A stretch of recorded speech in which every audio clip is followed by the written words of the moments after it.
Well, I think I just need to say Happy New-mas. Does that work? We're so close to Christmas we can't leave it, but yet we're beyond it.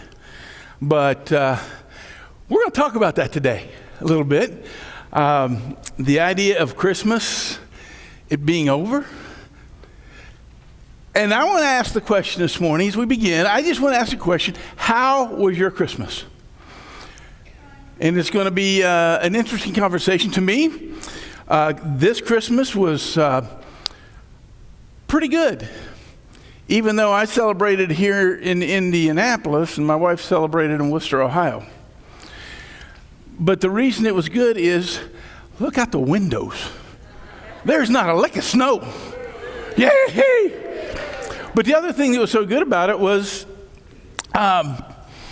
I don't have kids, obviously, that would get me up early in the morning, but God got me up early in the morning. He woke me up at 4:30 yesterday morning, and he wouldn't let me go back to sleep. And for the first time in many years, I just walked out, opened my Bible, and read Luke chapter 2. And I will say it impacted me more yesterday than it has in the previous 62 years. Because I didn't read a Christmas story.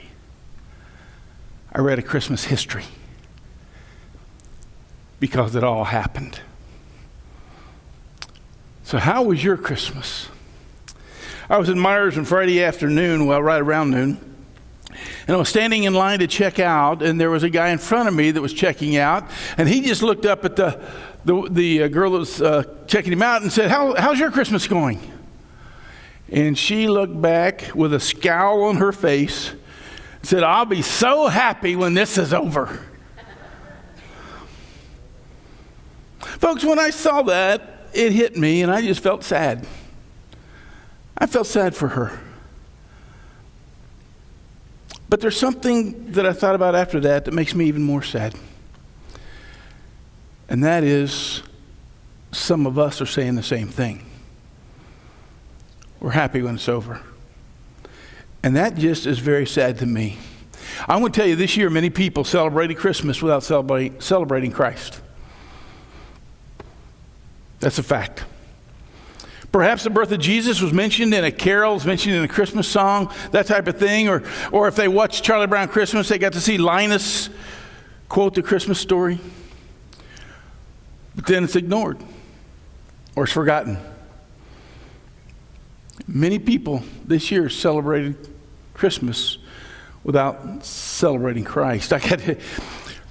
My second Christmas here at Southport Heights, I was standing in a store, Meijer again, in the card area. I was looking for a card for Matt Bean. Some of you remember Matt. I was looking for a card for Matt Bean. And I heard a couple ladies talking beside me. And one lady was telling her friend that she couldn't find any good Christmas cards. They're all so boring. What's Jesus got to do with Christmas anyway? Now, sitting here, we find that hard to believe, don't we? If you're watching online, you find it hard to believe. But can I tell you, I think that's probably where most of the world is. They think that Christmas is just a story. It's just a story like Santa Claus. Or my favorite, the Grinch. Or maybe even the Easter Bunny. They don't see it as truth in history. It's just a story. Well, I really hope that your Christmas yesterday included Jesus. Maybe more so this year than ever before. I truly hope that you spent some time thinking about the birth of Jesus. Emmanuel, God with us. You know, for many people, Christmas is more about having an excuse for excess. It's more about excess than it is the opportunity to hear the truth about who Jesus was and who Jesus is. You know, stores like Christmas, don't they? I'm told between Thanksgiving and Christmas, that's when they have about 65% of their sales. But they like Christmas. But I bet if you walked in today, you would find they're already starting to make space for the Valentine's displays. They're already making, some of them probably are making space for their Easter displays. You know, I was watching TV a little yesterday, and I saw an advertisement for Valentine's on Christmas Day. Is that not crazy? But not only that, I saw one advertisement, this blew me away. I saw one advertisement that was offering an easy payment plan until Christmas 2022. They're already selling Christmas 22. Not even had time to celebrate 21. And they're talking about 22. See, what happens is that Christmas comes and Christmas goes, and life quickly moves on. Perhaps that happened even in your home. You know what I mean? You left Christmas behind because it was yesterday. And so you're taking Paul literally. You're forgetting the things that were behind. And we're moving on. You know, I bet your tree's still up. I bet nobody took their trees down last night. Trees are still up, but there's no presents under it. They're all gone. Some of you probably had family visiting. They've already gone back home. Perhaps all that's left of Christmas, if you had a Christmas turkey, is the skeleton of the turkey. But I'll tell you what, if you save some of that turkey and you're going to make cream turkey over biscuits, call me. I've not had that since I left home 44 years ago.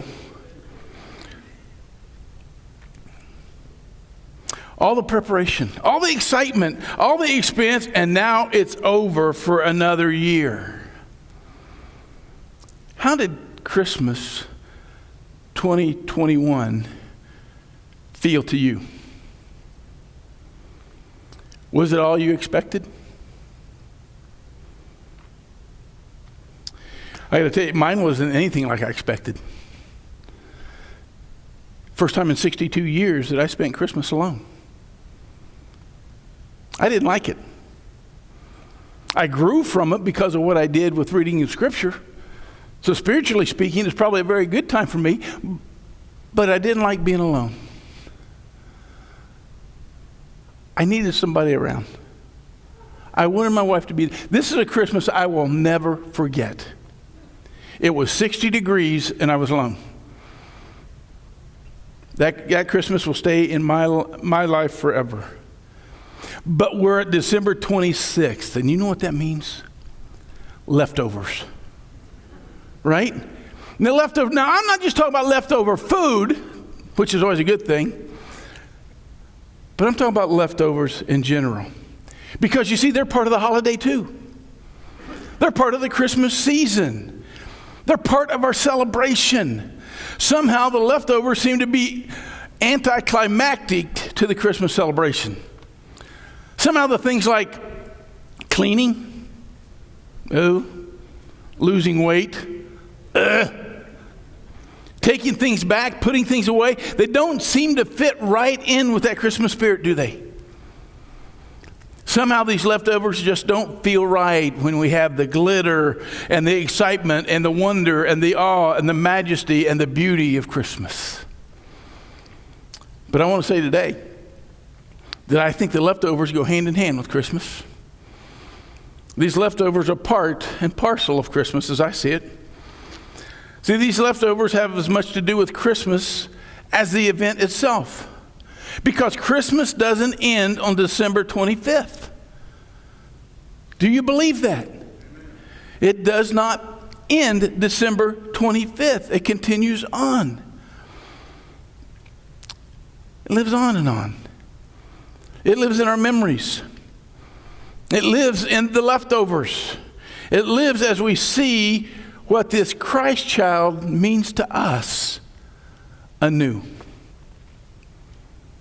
I wonder if that first Christmas, Mary and Joseph were hoping for life to go back to normal. How many of you think you had a busy Christmas season? You think it's pretty busy through the Christmas season? Pretty chaotic, it usually is, right? But I'll tell you what, it's nothing like the first Christmas. Nothing like that first Christmas. Go back with me, 2,000 years or so. Serious, difficult time for Mary and Joseph. The long journey to Bethlehem. Listen, they weren't going for some winter retreat. They were going to pay taxes. That's like you and I driving to the IRS building slowly. Right? We don't want to go there. They didn't want to go either.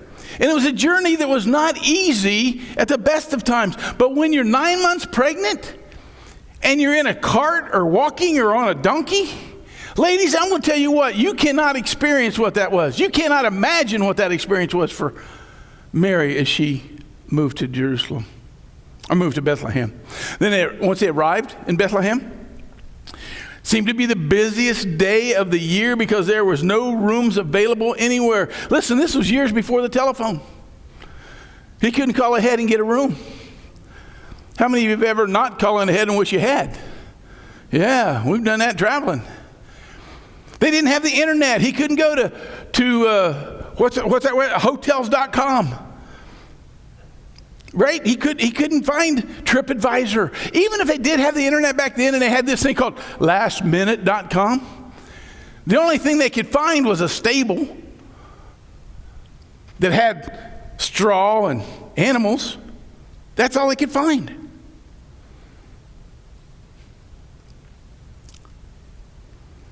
That first Christmas,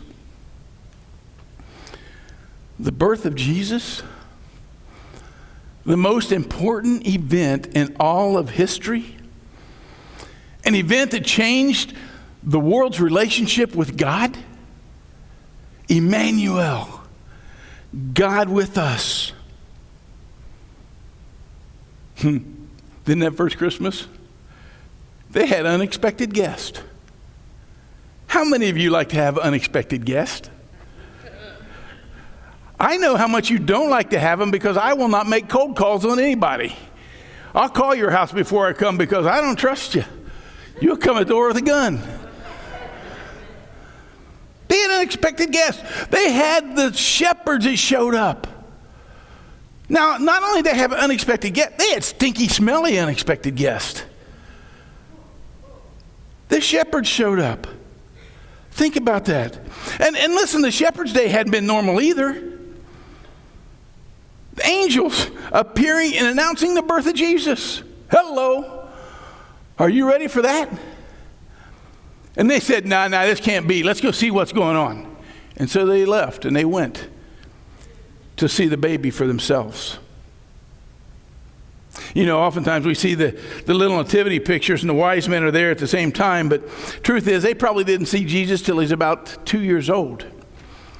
The wise men, the magi, they came from the east. They worshiped Jesus. They brought him gifts. But when those wise men leave, things take a turn. Leftovers. The Gospel of Matthew records the difficulties that happened after the first Christmas. The normal life that Mary and Joseph had perhaps been hoping for, not going to happen.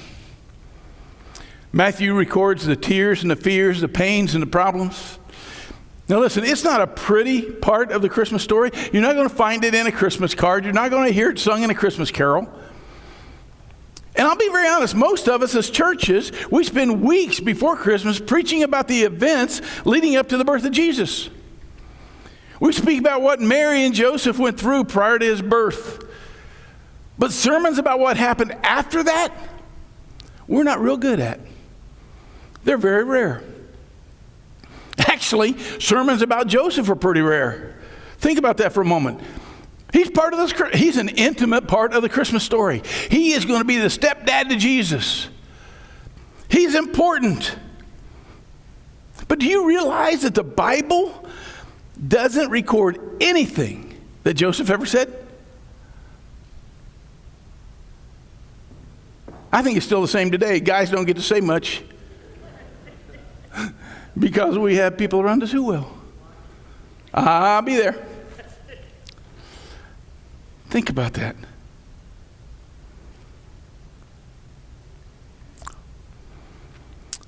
We don't spend a lot of time talking about this, so this morning we're going to hit it head on.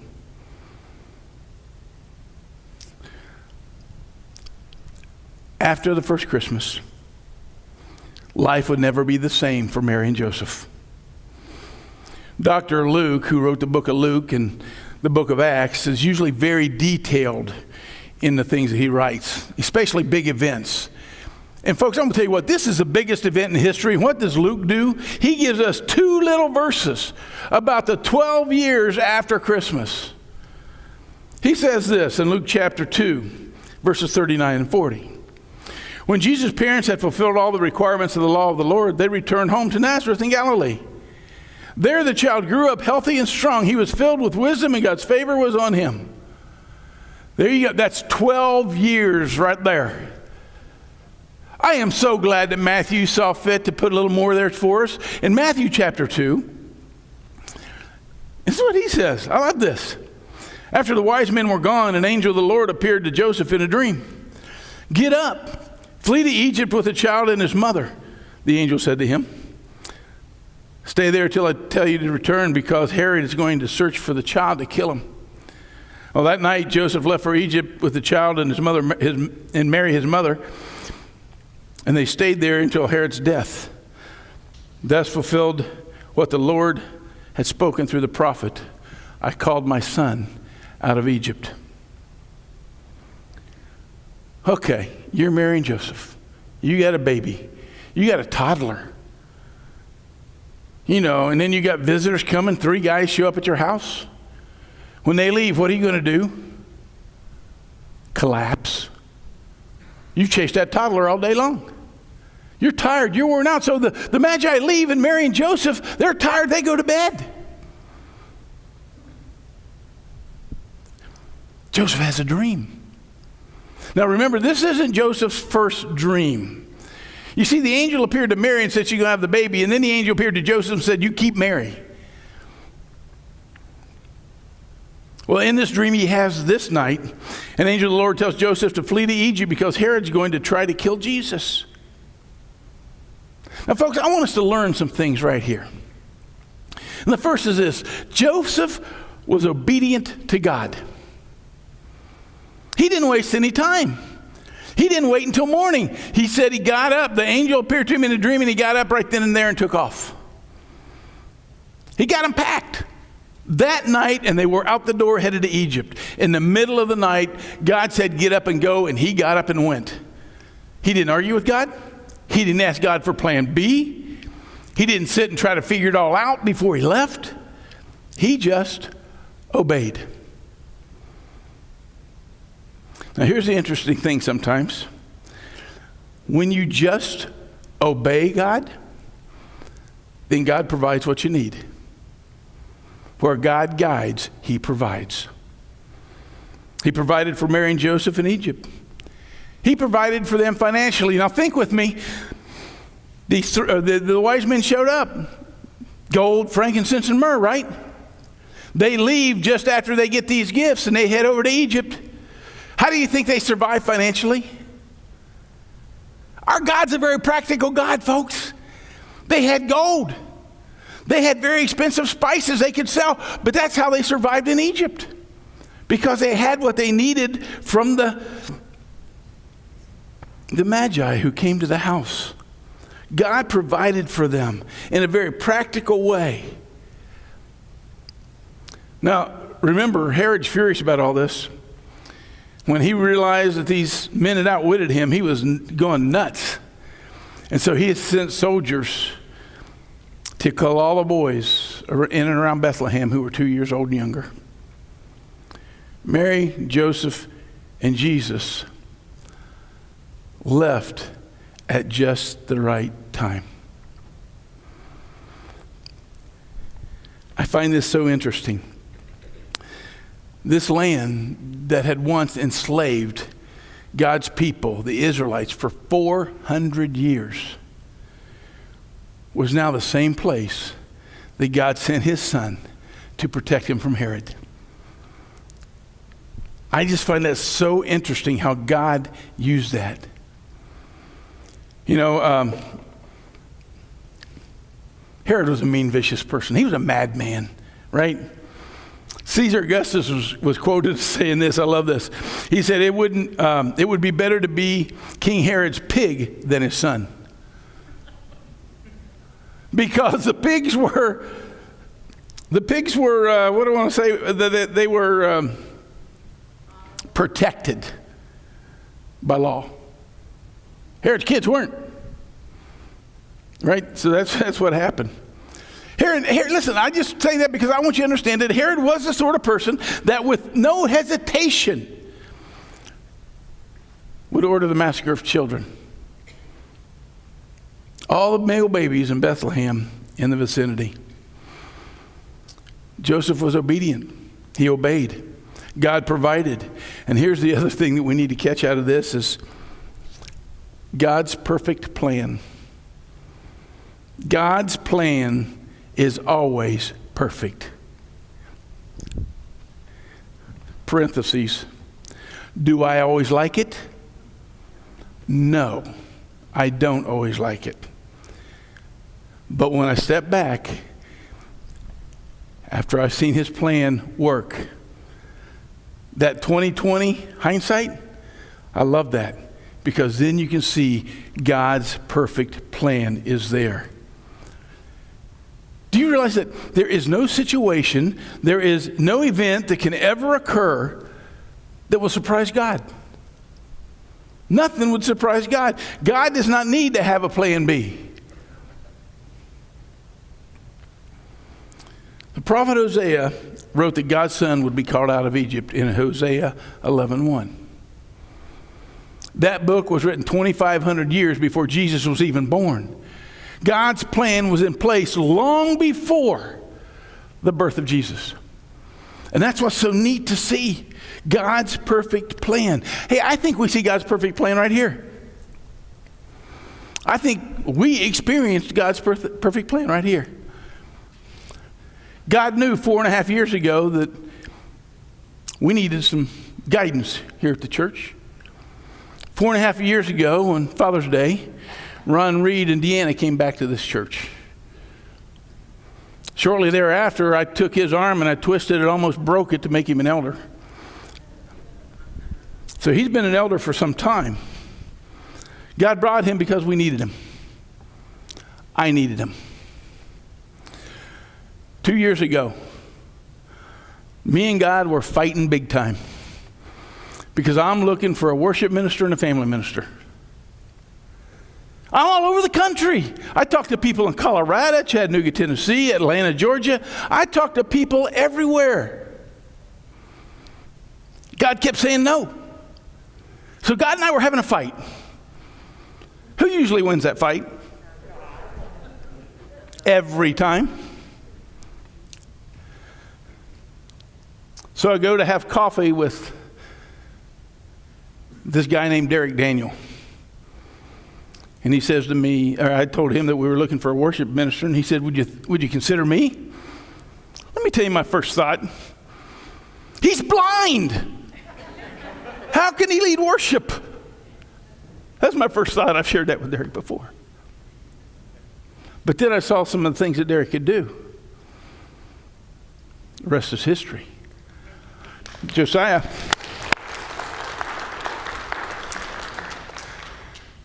Fuller sent me a resume. He was a senior pastor at a church. I said, who in the world as a senior pastor would want to come and be a family minister? That makes no sense. I'm not going to talk to him. God had other ideas. I didn't have any other resume come in after that. God. And the rest is history. But here's the point of God's plan. God knew 4.5 years ago I was going to be down with COVID.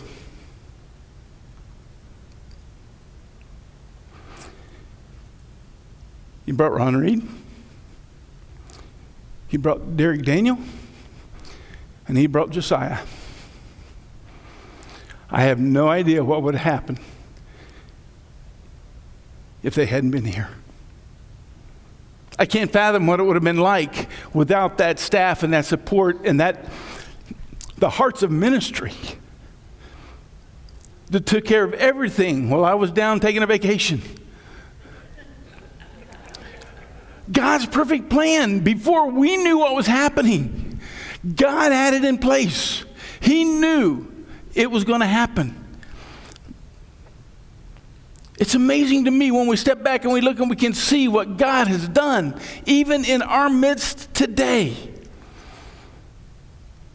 I thank God for those 3 guys. Every morning.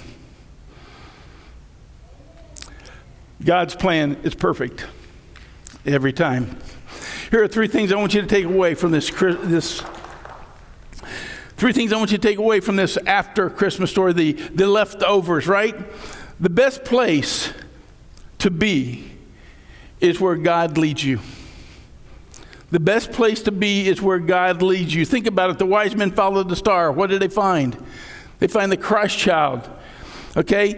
The wise men followed God's instructions in a dream. They didn't go back the way they came, and Herod lost because they followed God. Joseph, listen, he followed the angel's instructions in a dream and he escaped to Egypt. He followed God's instructions in a dream and he went to Nazareth. The best place that you can be as we look ahead to the next year is in the center of God's will. And listen, whatever path you take in life, God knows where it's going to lead. He knows where it's going to lead. But the better thing is to step back and look and see, okay, what's God leading me in? Where's God's path directing me? So many times in church, we pray that God would bless this and bless that. And do you know what we need to do? We need to find out what God's blessing and jump on board. Rather than trying to convince him to do what we want him to do, let's join him in the blessing. The best place to be is where God leads you. But understand this. I said it's the best place, not the safest place. Because you got to understand that as believers, we are not exempt from trouble. A Christian isn't exempt from trouble. In our Christmas story, think about this. The wise men, they avoided Herod because of his wrath. Mary and Joseph, they fled for their life. Multitudes of innocent babies were killed by a mad king. We're not exempt. Jesus himself said there will be trouble in this life. But, he says, do not fear because I have overcome. I have overcome. You see, God leads us through problems. He leads us through the situations. He provides a way through what we're dealing with. He gives us the strength that we need. He comforts us. He's always with us. We need to trust him to be with us when we follow the path that he lays before us. Again, I'm not sure that I always like where God leads. I don't like it. I think God's leading right now in my life. I don't like my wife over there and me over here. I don't like it, but God's got a plan for it. And maybe in 2 years I'll look back and talk about that the same way I just talked about Derek and Josiah coming. Because I'll be able to see God's plan then. You see, sometimes we're in the midst of God's plan. We just don't understand. And we don't like what happens, and there's trouble in the midst of what happens. But God will always lead us through it. And the reason I know this is the third thing we need to learn as we leave today is this. God's in control. God's in control. I want to see hands of anyone in here that's a control freak. I'll put them up. Okay, now I know you're lying.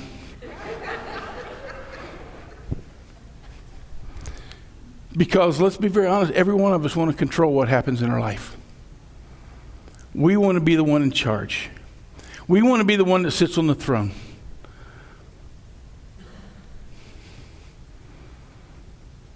Because we think when we do that we're safe. Listen, God is in control. Doesn't mean that trouble's not going to happen. Doesn't mean bad things are going to happen. But He is in control. Everything that happened in the Christmas story, everything that happened after the Christmas story was all planned by God.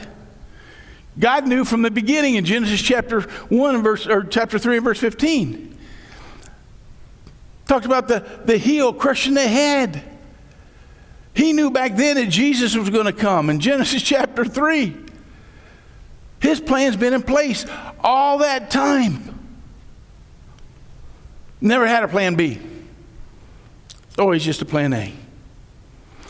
You see, God was in the Christmas story every step of the way. And God was in the after Christmas story. He's in the leftovers every step of the way. Emmanuel. What's it mean? I'll say you better know because I've been preaching that for 3 weeks. God with us. God wasn't only with us when there was a baby in a manger. God was not only with us when there's a man hanging on a cross. God is with us for all time. Emmanuel, God with us. So folks, what I want us to understand is He's in your life today. He is guiding your life today. He has a plan for your life today. Not 2,000 years ago. Today. There is a plan that God has for you. And so He wants to be in your life. He wants to be in your story.